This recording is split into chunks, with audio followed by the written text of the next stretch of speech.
Cairo -to hear the Coptic Catholic priest tell it. Building a church in Cairo requires far more than bricks and mortar.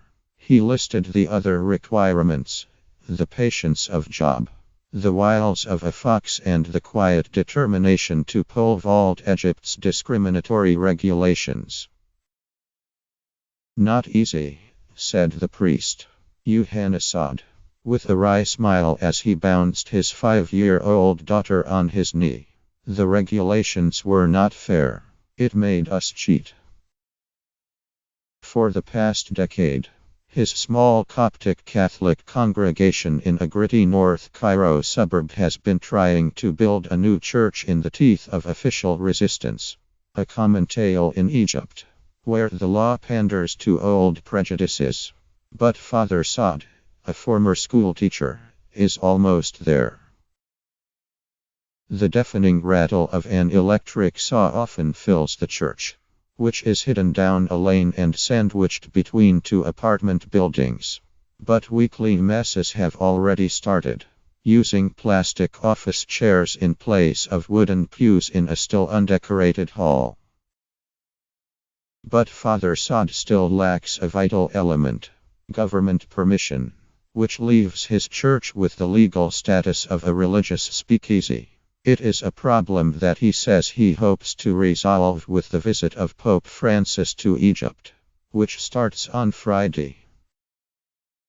As publicity about the visit started to build 2 weeks ago, Father Saad took the plunge and made the official application to legalize his new church, hoping to capitalize on the wave of goodwill toward the pontiff. It might work, he mused. Or it might be another 10 years. You never know. That small drama points to the bigger issue confronting Francis as he lands in Cairo against a backdrop of swirling anxiety and turmoil. Christians across the Middle East are under intense pressure. After years of persecution by Islamist militants, half of Iraq's Christian population has fled.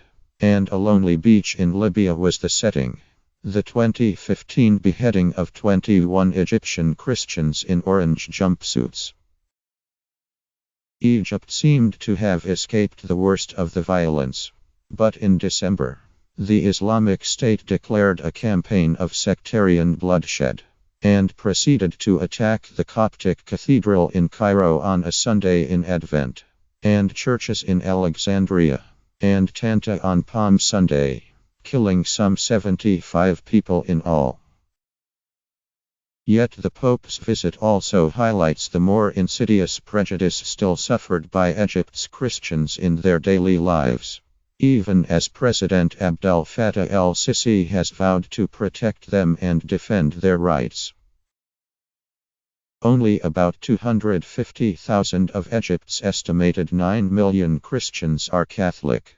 Most, like Father Saad, belong to the Coptic Catholic Church, the largest of the 6 Eastern Rite churches that are loyal to the Pope, even if their teachings diverge from Rome on issues range from the esoteric, whether purgatory exists, to the pragmatic, like a decision some 3 decades ago, to allow married men, like Father Saad, to enter the priesthood. He took his final vows 2 years ago. His elder daughters approve.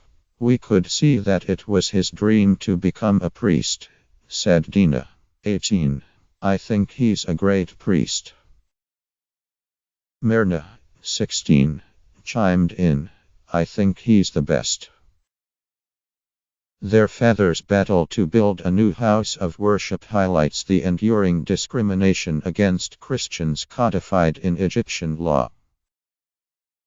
All churches must be licensed, but in practice permission is subject to strict regulations and, as often as not, the whims and prejudices of local officials. To get around them, Christians build illegal churches, which in turn have been a major trigger. Sectarian violence in rural areas with large Christian populations.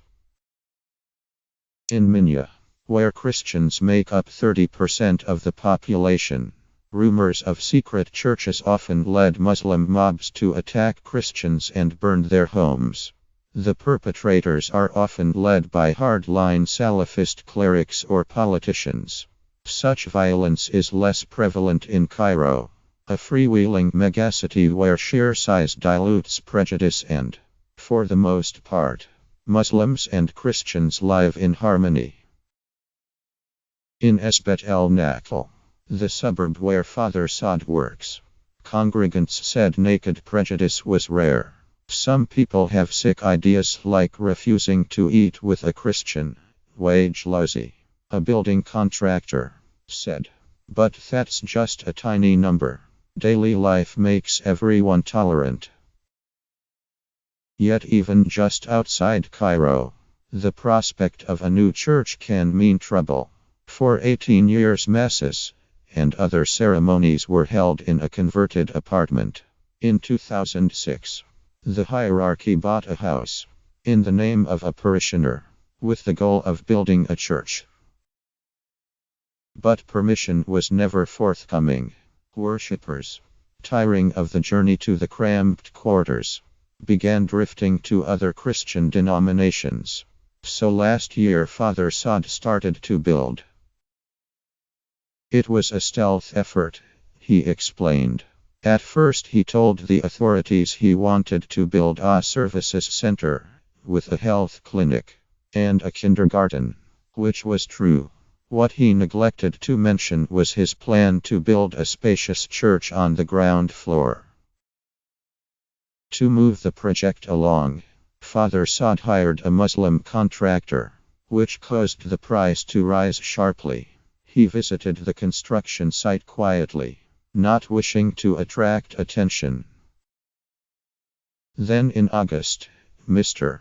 Sisi's government appeared to throw him a lifeline. A new law that contained a provision for the legalization of illegal churches.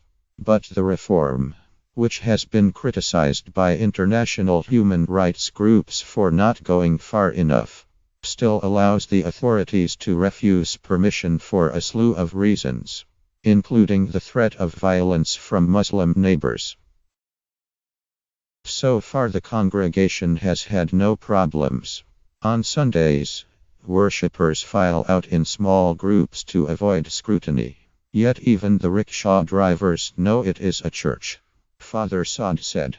So he and his congregation are bracing for possible trouble.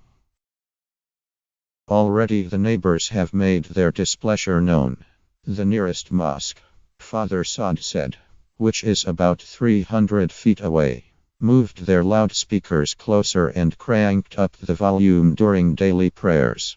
But he cannot complain because his church is illegal. It is also dangerous, because the church lacks government permission. It has not received state protection after the recent Islamic State attacks. So while armed security officers guard a nearby Orthodox church, the door of Father Saad's clandestine church is monitored by scouts, including his daughters.